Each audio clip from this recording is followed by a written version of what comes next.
घरोघरी मातीच्या चुली या मालिकेच्या 29 ऑगस्टच्या भागामध्ये ऐश्वर्या सांगत असते, एक गोष्ट लक्षात ठेवा, काही झालं तरी ती इकडे नाही आली पाहिजे. तुम्हाला आधीच ताकीद देऊन ठेवलेली आहे.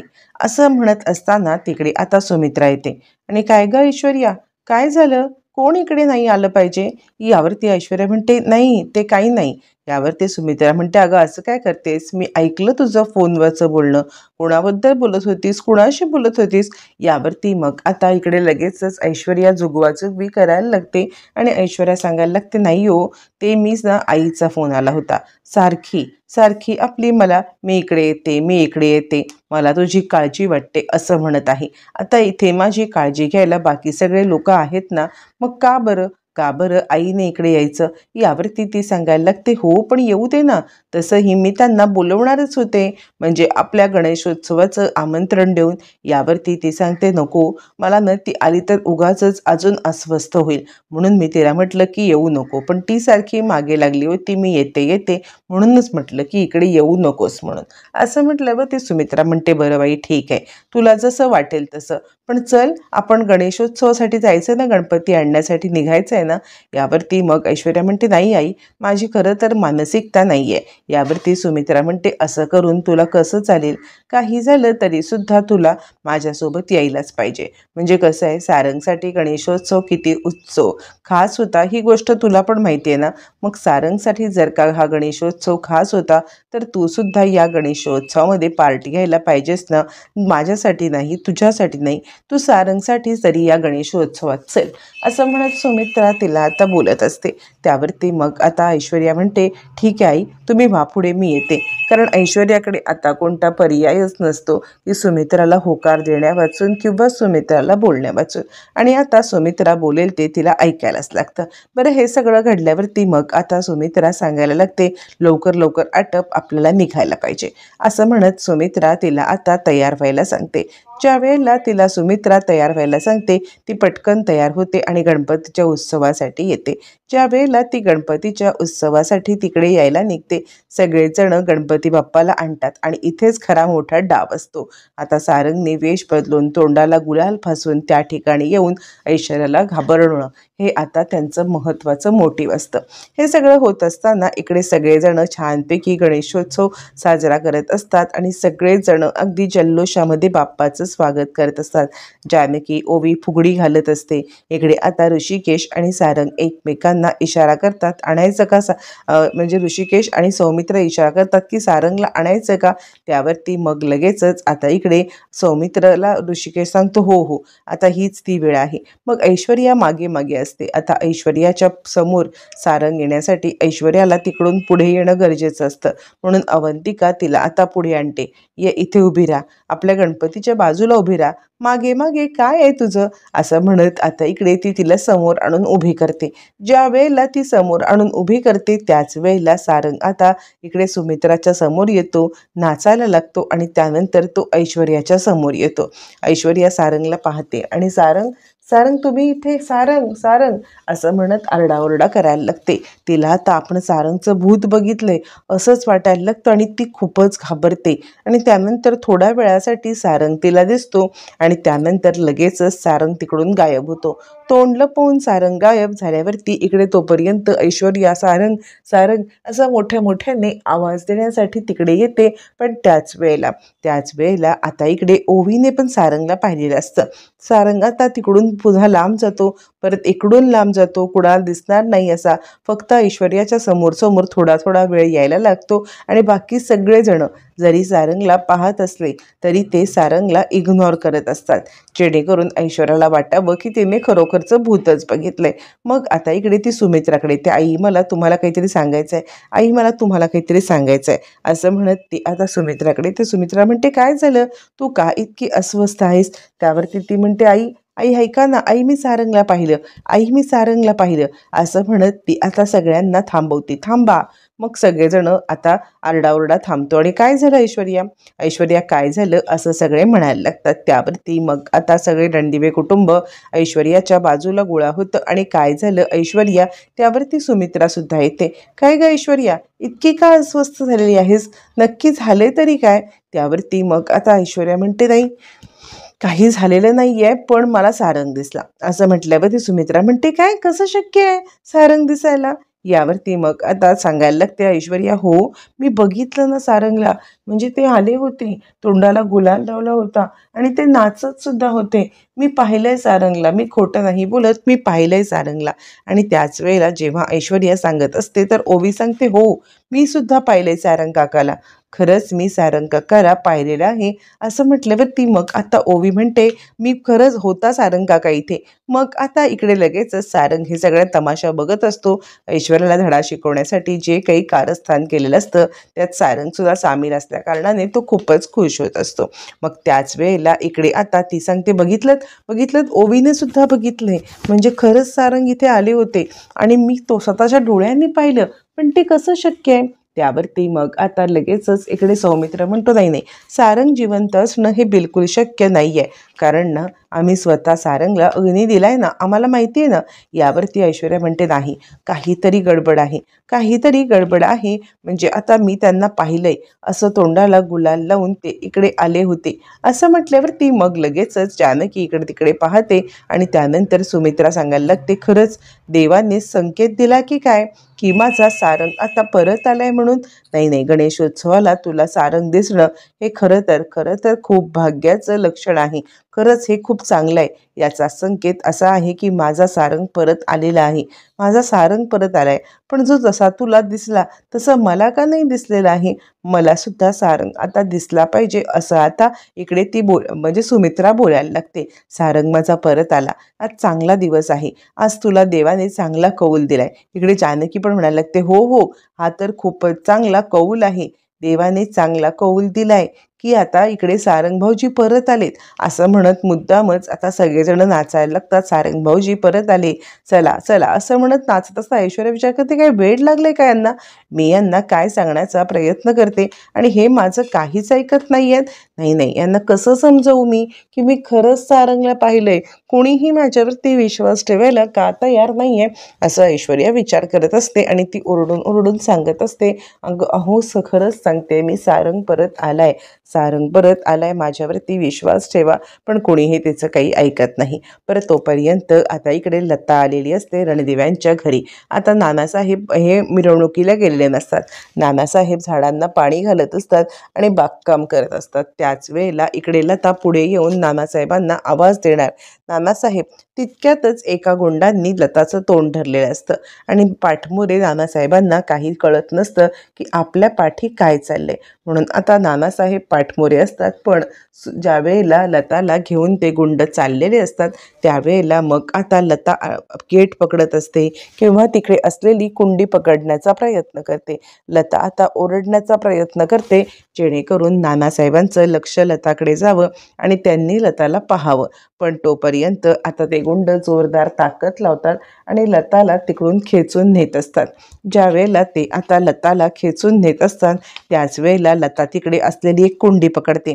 कुंडी पकडल्यावरती ती आता कुंडीचा आवाज येतो आणि नानासाहेब मागे वळून पाहतात, कोण आहे तिकडे, कोण आहे तिकडे, असं म्हणायला लागतात.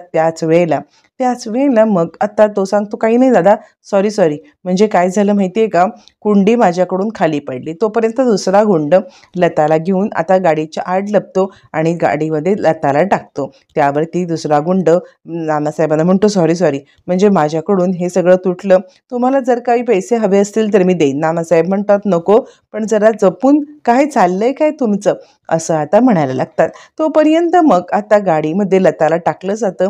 लताला गाडीमध्ये कोंबून आता इकडे गाडीमध्ये किडनॅप करून तिला एका ठिकाणावरून दुसऱ्या ठिकाणी नेत असताना आता ती गाडी नेमकी जाणार असते ती म्हणजे मिरवणुकीच्या ठिकाणावरून गाडी आता तिकडून चाललेली असते. म्हणजे ज्या वेळेला मिरवणूक इकडे मध्ये येणार त्याच वेळेला गाडीला तिकडे आता थांबावं लागणार असतं. हे सगळं चालू असताना मग आता इकडे नानासाहेब पागे वळून पाहतात, कुंडी तर फुटले पण बाजूला कोणी दिसत नाही म्हणून ते इतकं काही लक्ष देत नाहीत. परत हे सगळं झाल्यावरती इकडे आता ती गाडी त्या मिरवणुकीच्या दिशेने चाललेली असते, जी मिरवणूक रणदिव्यांच्या घरी चाललेली असते. आता रणदिव्यांच्या घरूनच ती गाडी किडनॅप करून लताला निघाली निघालेली असते आणि नाचत गाजत सगळेजण आता मिरवणूक करत असतात. त्याच वेळेला आता इकडे हे दोघं जण विचार करतात, नाही नाही, आत्ता जर का जानकीने आपल्याला पाहिलं तर खूप मोठा गोंधळ होईल आणि तिला लगेच संशय येईल. आणि दुसरा गुंड म्हणायला लागतो, मी ह्याला चांगलंच ओळखतो, म्हणजे खरं सांगायचं तरी मी ह्या जानकीला चांगलंच ओळखतो. ही न स्वतःवरून स्वर्ग गाठू शकते. हिने जर का आपल्याला इथे पाहिलं ना तर आपलं काही खरं नाहीये. म्हणजे मुळातच काही झालं तरी सुद्धा आपल्याला इथून निघायला पाहिजे, पण थांब, हिला हिच्या पद्धतीनेच हँडल करायला पाहिजे. तू एक काम कर, या बाईच्या डोक्यावरती पूर्णपणे शॉल टाक. हिच्या डोक्यावरती शॉल टाकलीस ना की मग पुढचं आपलं काम सोपं होईल, असं तो म्हणायला लागतो. त्यानंतर लताच्या तोंडावरती शॉल टाकली जाते. ज्या वेळेला लताच्या तोंडावरती शॉल टाकली जाते आणि त्याच वेळेला जानकी तिकडे येते. ओ दादा, काय झालं? म्हणजे आता तुम्ही हे असं का ह्यांच्या डोक्यावरती शॉल टाकलेत, असं विचारायला लागते. यावरती तो सांगायला लागतो, अहो ताई, खरं सांगू का, तर ना माझी आई आहे, माझी ही आई आहे आणि माझी आई आजारी आहे. माझ्या आजारी आईला मला आता दवाखान्यात न्यायचं आहे आणि त्यामुळे माझ्या आईला दवाखान्यात नेण्यासाठी आम्ही इकडून चाललोय. पण ह्या तुमच्या मिरवणुकीच्यामुळे आता आम्हाला इकडून जाता येत नाहीये आणि लवकरात लवकर हॉस्पिटलमध्ये जाणं आमचं खूप गरजेचं आहे, असं म्हटल्यावरती जानकी सांगते, दादा तुम्ही चिंता करू नका. यावरती तो म्हणतो, ताई, तुम्ही ना माझ्या आईला लवकरात लवकर हॉस्पिटल नेण्याची सोय कराल का? म्हणजे ही जी काही मिरवणूक चालली त्याच्यातून आम्हाला जागा द्याल का जाण्यासाठी? यावरती मग आता लगेचच इकडे सांगायला लागते जानकी, हो दादा, तुमची आई माझ्या आईसारखी आहे, तिच्या जीवासाठी मी काही करू शकते, असं म्हणत बिचाऱ्या जानकीला आता ही लता आहे हे माहीत नसतं आणि तिला किडनॅप करून घेऊन चाललेलं आहे याची तर तिळे मात्र कल्पना नसते. आणि त्याचमुळे आता इकडे ती विचारी समोर येते आणि समोर येऊन सगळ्यांना बाजूला करते. बाजूला करून ती आता मिरवणुकीच्या दिशेने त्यांना आता रस्ता करून देते. त्याच वेळेला ऐश्वर्याचं लक्ष तिकडे जातं. अरे बापरे, म्हणजे हे लताला घेऊन चाललेत, लता ह्यांना सापडले तर, असं म्हणत मग मात्र आता इकडे ती घाबरते की जर का ही गाडी इकडून सुखरूप गेली नाही तर नाही, खूप मोठा गोंधळ होऊ शकतो, इथे मी अडकू शकते, काहीही घडू शकतं, असं म्हणत ती आता इकडे तिकडे पाहते. पण जानकीने स्वतःच ती गाडी जाण्यासाठी बाजूच्या लोकांना साईडला केलेलं असतं आणि लोकांना साईडला करत ती आता चला चला बाजूला व्हा, गाडी जाऊ दे असं म्हणत स्वतःच्याच आईला किडनॅप करण्याच्या या प्रक्रियेमध्ये त्यांची आता मदत करायला लागते. आणि त्याच वेळेला ती आता स्वतःच्याच आईची गाडी जी किडनॅप करून तिला चाललेली आहे तिला आता वाट करून देते आणि वाट करून तिला आता पुढे जायला देते. आता गाडी तर पुढे पुढे चाललेली असते. जानकीचं लक्ष त्या गाडीकडे असतं. का कुणास ठाऊक, तर या माणसाच्या आईचं सुखरूप राहू दे, या माणसाच्या आईला काही नको होऊ दे, असं ती मनातल्या मनात विचार करत असते. आणि तो मात्र आता लताला किडनॅप करून तिकडून घेऊन चाललेला असतो. ऐश्वर्या हे सगळं पाहते आणि चला, अर्ध काम तर माझं झालेलं आहे, आता काही झालं तरी सुद्धा या जानकीची लता ही माझ्याकडे किडनॅप आहे, म्हणजे आता ती जानकीपर्यंत पोहोचू शकत नाही, ना पोलिसांपर्यंत पोहोचू शकत, ना माझं भांडं आता कुठे बाहेर जाऊन ती फोडू शकत. चला, हे खूप मोठं महत्त्वाचं काम झालंय, असं ऐश्वर्या विचार करते. आणि असा विचार करत ती आता खूप मोठं प्लॅनिंग करायला लागते. त्यानंतर मग आता जानकी वळून त्या गाडीकडे पाहत असते. तिला का कुणास ठाऊक, तर त्या गाडीमधली असलेली त्या माणसाची आई हिच्याबद्दल ओढ आपुलकी वाटते आणि कारण ती तिची खरी आई असते. जानकी पुन्हा वळून त्या गाडीकडे पाहते आणि निघताना मात्र तो माणूस जानकीला हात करतो. ओ ताई, येतो, असं म्हणायला लागतो. ऐश्वर्या म्हणते, किती मूर्ख बाई आहे, म्हणजे आता हिच्या चांगुलपणाच हिचा घात करणार आहे, हिच्या चांगुलपणाने हिने आता हिच्या आईला गमावले आणि आता आई तिकडे माझ्या तावडीत आलेली आहे. आता तुझ्या आईला मी काही सोडत नाही जानकी, तू बघशीलच आता मी नक्की काय करते ते. मी तुला जोपर्यंत धडा शिकवत नाहीये ना तोपर्यंत मी आता गप्प बसणार नाही, असं ती म्हणायला लागते. तोपर्यंत मग आता जानकी वाजत गाजत आशीर्वाद बंगल्यामध्ये मिरवणूक घेऊन येतात. मग आता आशीर्वाद बंगल्यामध्ये मिरवणूक आल्यावरती इकडे तोपर्यंत सगळेजण पूजन करत असतात. पण त्याच वेळेला सौमित्र हातामध्ये मोबाईल घेतो. सौमित्रच्या हातामध्ये मोबाईल असतो आणि सौमित्र मोबाईल घेतो आणि त्याच्यामध्ये आता सारंगला हे सगळं आरती दाखवत असतो. सारंग हात जोडून ती आता आरती पाहत असतो. पण त्याच वेळेला ऐश्वर्याचं लक्ष आता सारंगकडे जातं की नक्की काय चाललंय. हा अशी हातामध्ये मोबाईल घेऊन का बरं आरती करतोय? नाही नाही, काहीतरी गडबड आहे. मला तिकडे सारंग दिसला. यांचं हे असं वागणं मला खरंच काही कळत नाही आहे. यांचं चाललंय तरी काय? नाही नाही, मला याच्यावरती लक्ष ठेवायलाच पाहिजे. असं म्हणत ती तडक आता इकडे सौमित्रच्या दिशेने येते. ज्या वेळेला ती सौमित्रच्या दिशेने येते आणि त्याच वेळेला ती सौमित्राकडे एकटक पाहायला लागते आणि त्यानंतर अवंतिका सांगायला लागते, काय गं काय गं, माझ्या नवऱ्याकडे काय पाहतेस? काम काय तुझं माझ्या नवऱ्याकडे पाहण्याचं? म्हणजे आता माझा नवरा माझ्या बाजूला उभा आहे, तुझं काय चाललंय? आता सारंग हे सगळं ऐकतो आणि सारंग लगेचच बाजूला होतो. त्यावेळेला मग आता इकडे ती सांगायला लागते, मोबाईल घेऊन काय करताय तुम्ही? यावरती मग आता इकडे सौमित्र सांगायला लागतो, काय म्हणजे काय? मोबाईल घेऊन काय करतात? तोपर्यंत सारंग लगेचच आपला कॅमेरा ऑफ करून टाकतो आणि त्यावेळेला आता इकडे सौमित्र सांगायला लागतो, शूटिंग करतोय मी. अवंतिका म्हणते, अरे तुला काय गं, आमचा मोबाईल चालू असला, आमचा मोबाईल बंद असला तर त्याच्यामध्ये तुला काही पडायची गरज नाही आहे, तू कशाला या सगळ्यामध्ये पडतेस? असं म्हटल्यावरती मग आता ती सांगते, हो काही नाही आहे. यावरती आता इकडे सौमित्र म्हणतो, हे बघ, आमचं शूटिंग चाललंय, तू उगाचच आमच्या फाटक्यामध्ये पाय घालायचा प्रयत्न करू नकोस, चल निघ इथून. असं म्हणत दोघंजणं तिला तिकडून हकलवून लावतात. ऐश्वर्याला आता कुठे थाराच नसतो. पण हे सगळं चालू असताना मग गणपती बाप्पाची आरती होते. आरती झाल्यावरती मोदक घेऊन जानकी सारंगला द्यायला येते आणि सारंग सांगायला लागतो, वा वा वा वैनिक वा, काय मोदक केलेस? यावरती मग आता जानकी म्हणते, हळू भाऊजी हळू. आणि काय धमाल आली ऐश्वर्याला, आपण कसं घाबरवलं नाही का? असं म्हटल्यावरती मग सारंग म्हणतो, खरंच खरंच, पण तिने मला खरंच पाहिलं असेल का? तिने पाहिलं असेल का की मी तिकडे आलो होतो ते? यावरती जानकी सांगते, हो तिने पाहिलंय आणि म्हणूनच ती घाबरलेली आहे आणि आत्ताच नाही तर आता याच्या पुढे सुद्धा ती पाहणार आहे. यावरती तो म्हणतो, म्हणजे काय? त्यावरती जानकी सांगते, तुम्ही चिंता करू नका, मी लवकरात लवकर तुम्हाला आता पुन्हा एकदा घरात घेऊन येणार आहे. ज्या वेळेला मी तुम्हाला घरात घेऊन येईन आणि त्याच वेळेला तुम्हाला आता हे सगळं सत्य तिच्या समोर आणावंच लागणार आहे. तिला धडा शिकवण्यासाठी आपल्याला हे सगळं करायलाच पाहिजे. आत्तापर्यंत तिची चलती होती, आत्तापर्यंत आपण आता तिचंच म्हणणं ऐकलं, तिला प्रत्येक वेळेला होकार देत गेलो, पण आता नाही.